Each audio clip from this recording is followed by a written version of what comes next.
Hi, I'm Erzsébet Anna Illés, I'm 19 years old, and I'm part of the Erasmus Plus program.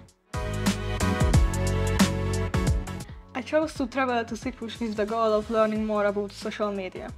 And why I chose Cyprus? Well, I was very interested in the island and what the life was like here.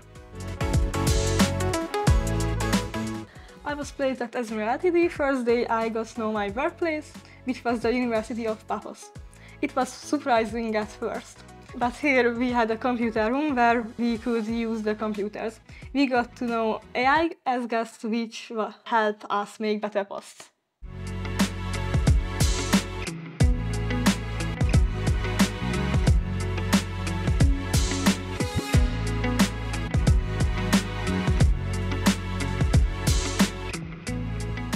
Sziasztok, Nagy Dorottya vagyok, és 20 éves vagyok. Azért jöttem el erre a programra, mert nagy lehetőséget láttam a gyakorlati szerzési szempontjából, és lehetőséget kaptam, hogy világot is lássak.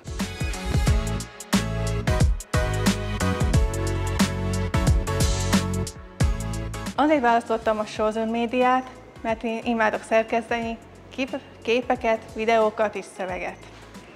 Én szerintem nagy lehetőségem van erre a karrier szempontjából is, mert itt hatalmas nagy gyakorlatot, itt tapasztalatot tudok szerezni.